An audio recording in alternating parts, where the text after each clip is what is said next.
One of the football players to keep your eye on for Super Bowl 50 this year is Michael Oher, number 73, offensive tackle for the Carolina Panthers.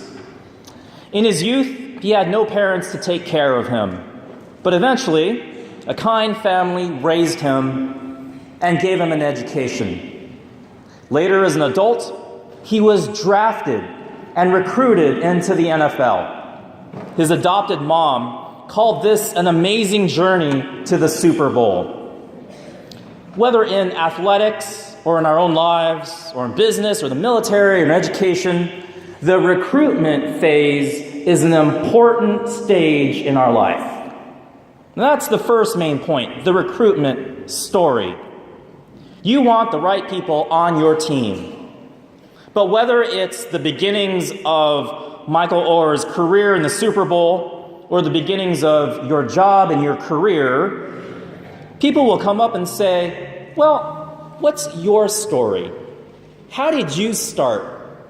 How did it all begin with you? How were you recruited to this?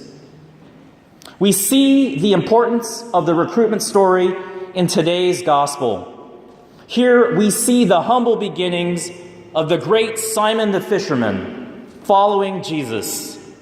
Jesus called Simon Peter and the other disciples to follow him and said to them that they would catch souls for God. Simon eventually became Peter Simon, the first pope of the church. And Jesus called Simon Peter to catch souls through a vocation. A vocation comes from the Latin word vocare, which means to call. That's where we get the word vocal cords from. The second main point is this.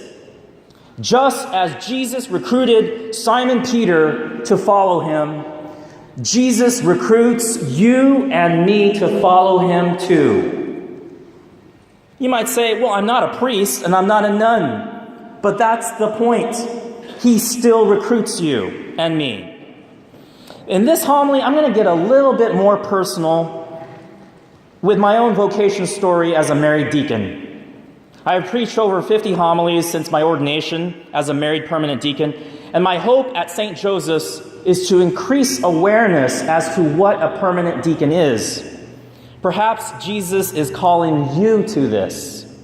Or perhaps you might know somebody that might be interested in this. Or you might look at somebody at the parish and say, hey, you know, that person would make a great deacon. And we as a parish community can maybe support that person, or two, or three. Here's my story. When I was in high school, I met my first permanent deacon at St. John's in Milpitas near San Jose. I had just started practicing my Catholic faith. I didn't like going to Mass. I was the class clown during my religious education program in 5th grade. I just didn't like it. And then I had a deeper conversion. And I started going to Mass more frequently. And then my grandfather died. I was also an altar server, like these guys up here. I helped out as a catechist, and I got the sacrament of confirmation. And it was around this time that the new parish deacon came to our parish. His name was Eugene O'Sullivan. And Deacon Eugene was a nuclear engineer, an Irishman in his 60s from Kansas. And his wife's name was Lois. When they first came to my boyhood parish, I remember clearly, like it was yesterday, a homily that Deacon O'Sullivan gave 25 years ago. I remember it for the most part. And I'm actually going to repeat exactly a few of those things that he said for the next minute or two to you. And here's what he said. It's kind of like in the second reading when St. Paul said, "For I handed on to you what I also received." So I'm going to hand this on to you. And perhaps Deacon O'Sullivan didn't know that he was fishing that day when he was preaching. And this is what he said. He said, a deacon is a member of the clergy. We're the guys that wear our stoles this way. He is a servant of the people. He assists the priests during Mass and outside of Mass. Deacons used to only be a stepping stone for many centuries to become a priest. But Vatican II, about 50 years ago, restored allowing married men to serve as permanent deacons who do not intend to become priests. That's why they're called permanent. Deacon O'Sullivan said that a deacon can baptize, preach homilies, officiate weddings and funerals, do blessings and benedictions, and can have a wife and a family. He speaks for the voiceless and the poor through charity and love. A deacon typically is not called father, so in my case, I'm called Deacon Dennis instead of Father Dennis. Permanent deacons also do not receive a salary. In fact, our joke is among my brother deacons is that we have a great raise every year, which is $0, and our retirement is great because when we die, that's the great retirement package ever in heaven. And Lois, she would always sit in the front row during Mass, and she would close her eyes while the Word of God was being read. Oh, and she wasn't asleep because she opened her eyes after the lector said the word of the Lord. Now later, a few months, I was at a reception for a priest who was celebrating his ordination anniversary. It was December 23, 1990. And somebody from the parish, it was actually from the Legion of Mary, came up to me and said, "Hey, have you thought about being a priest?" I said, "Well, I feel like God is calling me to serve Him as a married man. I can follow God being married and be holy as a married man. And also see that guy over there at the altar, the new deacon, that's kind of attractive to me." And this parishioner was also fishing. And you know what he said to me? He simply said, "Yeah." And that was kind of it. That started a 20-year journey because the minimum age to be ordained a permanent deacon is 35. They prefer older candidates. And after a career in Catholic education and religious ed and years of marriage, I applied. But during the process, I remember one night, I was looking at all the paperwork on the application, and I felt a little discouraged because for one thing, I needed to work with the pastor who didn't really know me. My wife knew the pastor more than me. All the candidates had to go through a psych evaluation. There were other hurdles other things I had to do. And there was just a lot. And typically, younger candidates with kids were unlikely candidates. And that night, as I had the paperwork in front of me, I remember just plopping down, face down on the bed, thinking, oh gosh, was this real? And just when I thought, well, I'll put the paperwork aside, there was this peaceful, very peaceful, calm, interior voice in my heart. And it said this: "Follow me, Dennis. Follow me, Dennis." It wasn't follow me. It was follow me, Dennis. He called by name. That's why I applied. And then eventually, when I was in the program, there were a couple times I didn't think I was going to make it because my wife got pregnant. And so I said, oh, okay, maybe God's not calling me. And I had to tell the diocese. So I went to the diocese and I told them. And I said to the deacon, my teacher, his name is Deacon Mark, I said, "Deacon Mark, my wife is expecting." And he said, "Wow, what a gift. The gift of life." And I continued in the program. And this actually happened 3 times over the next 5 to 6 years during formation.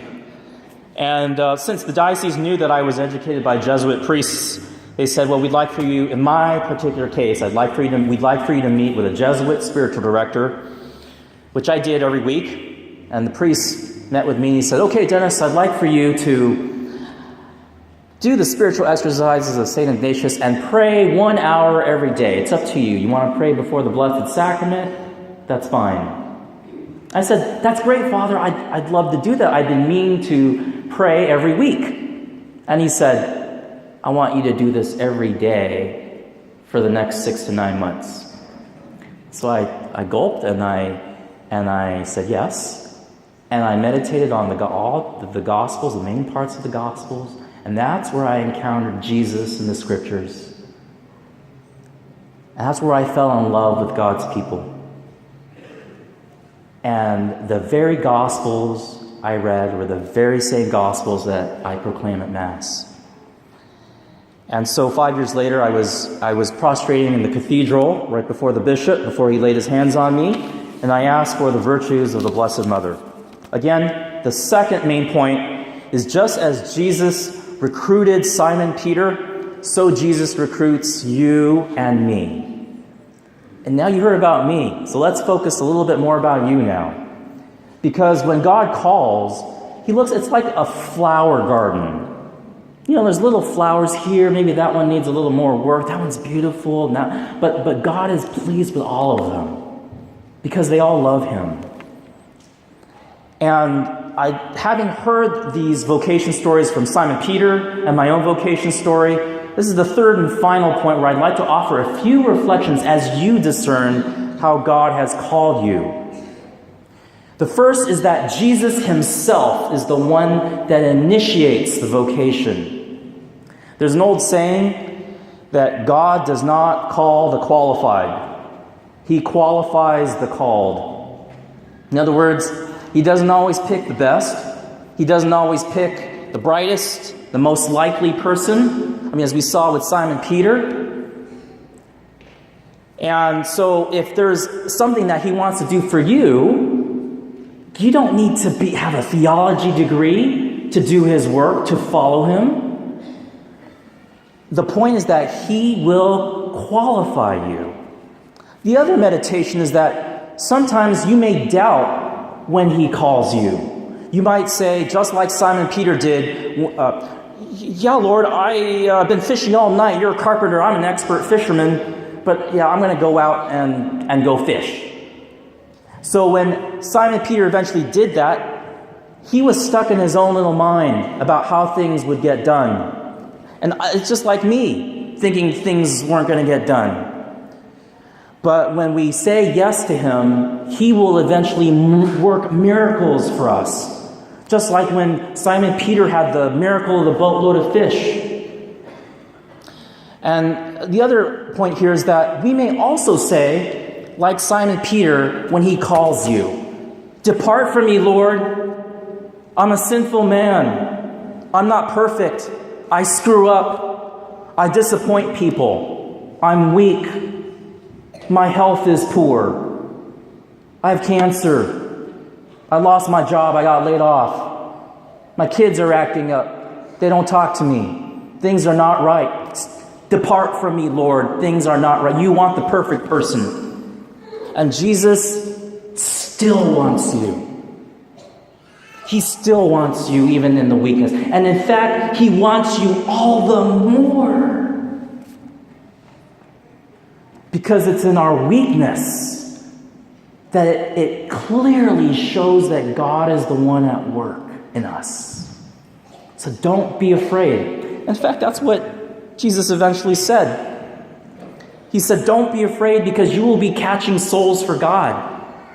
There's a favorite prayer that I like. There's a prayer in the liturgy that I like that we sometimes pray. It's, "You choose the weak and make them strong in bearing witness to you." And notice, God didn't call Simon Peter in the synagogue or in a seminary or in a temple or even in the pew church. God does call people in the pews. God called him where? At his work, at his bench, in his factory, in his office, at his home, in his school, in the playground, the field. He calls you anywhere. And when He calls you, our response should be yes. Now, they left everything and they followed Him. And, for you and me that are not priests and nuns, what does that mean? There has to be some type of spiritual meaning to that. They left everything. Well, one way to look at that is that I leave everything having to do with baggage, old baggage that will drag me down. I leave everything behind that will draw me away from following Him. It means leaving our weaknesses and our pride and whatever it is that gets in the way of me doing ministry, serving others. whatever the circumstances we are in. So, dear brothers and sisters, in closing, what is your recruitment story in 5 to 10 minutes? How has God recruited you? How has He called you to follow Him? Because all of you have a vocation. All of you have a vocation to be great saints.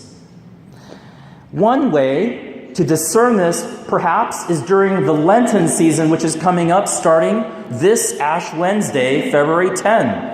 Maybe you might discern for the next 40 days, maybe I can help St. Joseph's out a little bit more. Or here's what I could do with my family that's broken, in need of healing. You can prayerfully discern how to follow Him even more. I close with this final thought.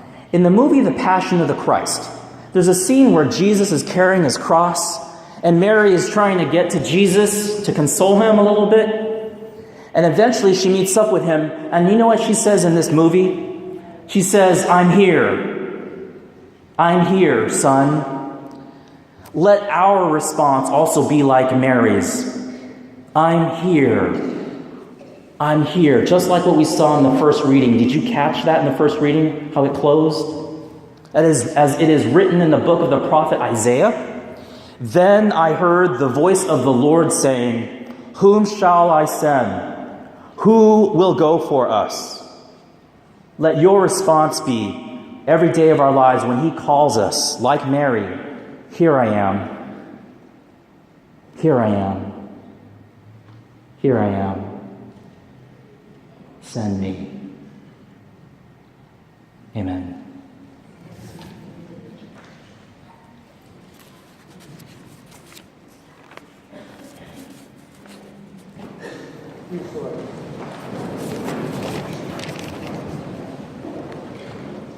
Let us all together profess our faith. I believe in one God, the Father Almighty,